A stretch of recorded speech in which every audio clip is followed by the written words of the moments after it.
said, "Good morning, Nancy, how are you?"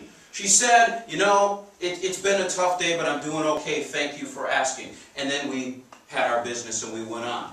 Within a few weeks, Nancy would look up and she would see me standing in line and she would get a big smile on her face. And she would start to actually work faster. And I would get up there and we would talk and we would have a really good time. I asked her what her favorite treat was and she told me. So once in a while when I would come in, I would pull out of my pocket that candy bar and I would give it to her and she would just light up. And that relationship became one of the most positive professional relationships that I have ever had, because I, instead of approaching her like a witch, I approached her with respect, whether she deserved it or not at the time. She really didn't. But over a period of weeks, that situation became something extremely positive for me and maybe for other people, simply because I changed my outlook. So now, let's talk about fingers. Why not? A finger is a type of digit, an organ of manipulation and sensation found in the hands of humans and other primates. Normally, humans have 5 digits termed phalanges on each hand. Each finger may flex, extend, abduct, adduct, and also circumduct. Flexion is by far the strongest movement. In humans, there are 2 large muscles that produce flexion on each finger and additional muscles that augment the movement. Each finger may move independently of others, though the muscle bulks that move each finger may be partly blended, and the tendons may be attached to each other by a net of fibrous tissue, preventing completely free movement. This is particularly noticeable when we try to extend the 4th finger while the rest of them are closed. It's kind of difficult because of how the muscles are intertwined.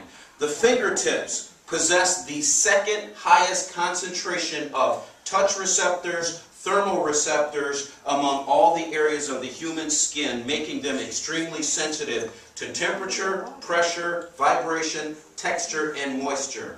Thus, fingers are commonly used as sensory probes to ascertain properties of objects encountered in the world, and so they are prone to injury. Long story short, because the fingertips are so sensitive, we use, yep, that's cold, yep, that's hot, yep, that's rough, yep, that's smooth. The erectores pilorum are the small muscles which attach to the hair follicles in mammals. Contraction of the erectus pilorum muscles cause the hair to stand on end, and we call it getting a goosebump. It's actually caused by really small muscles down there. Other than these, the fingers have no muscles on their own. The muscles that move the finger joints are in the palm and in the forearm. Long tendons that deliver motion from the forearm muscles may be observed to move under the skin at the wrist and the back of the hand.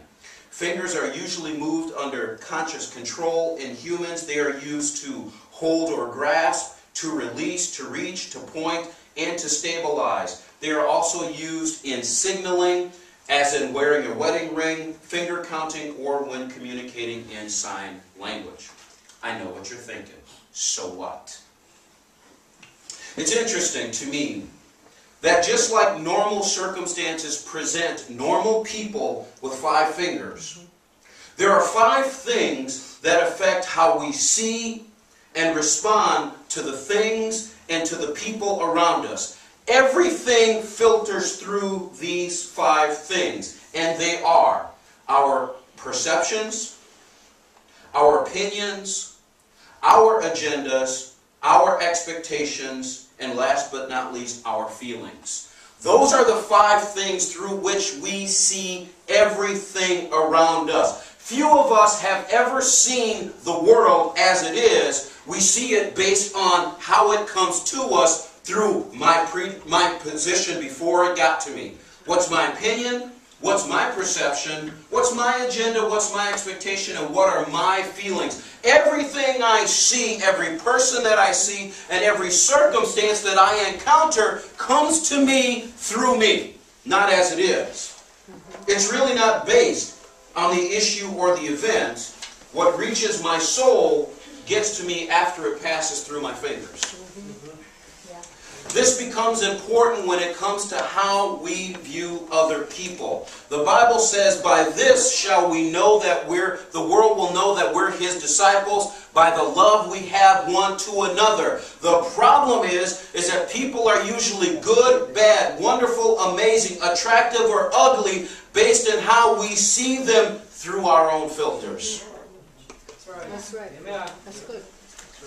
They're usually not good. Brother Lloyd, I love you. You're a musician, nice-looking man, and you've never done anything to me. So I have a predisposed opinion about you that just happens to be favorable.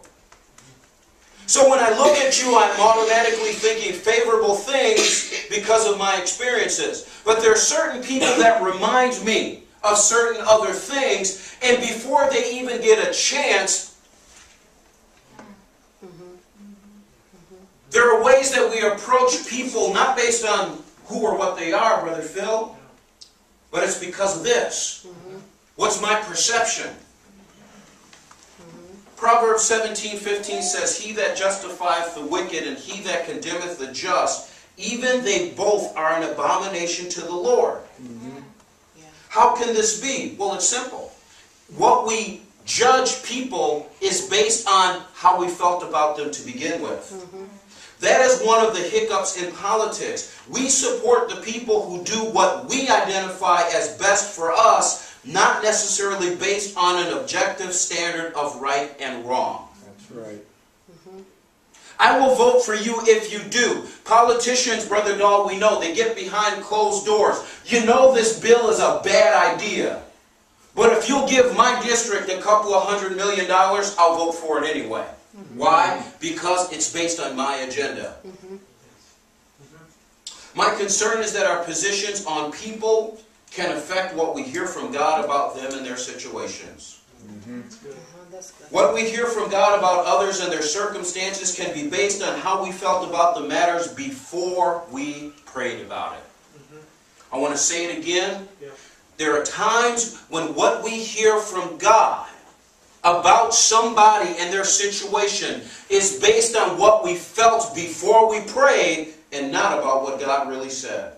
We really don't take people and their matters to God in prayer. We take our positions on them and their matters to God in prayer. Consequently, what we hear from God is based on this.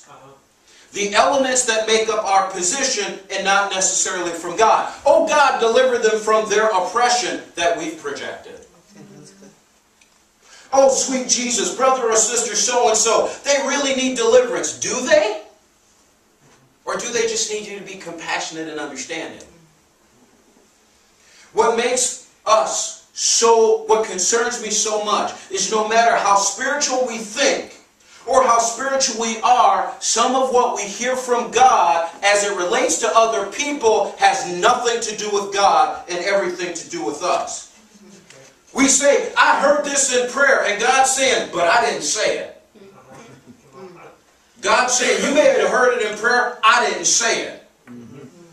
Us real spiritual people, we never pray. We're always in prayer. I was in prayer. And I just felt in the Spirit that the Lord told me. And the Lord is saying, I didn't tell you nothing. I didn't tell you nothing. That's what you made up in your mind to be my voice because you were so focused. Your mind was so made up about brother so-and-so or sister so-and-so that when you came to me, you wouldn't have heard me if I did talk to you. You made that voice up in your own head. Were we really open to what God had to say?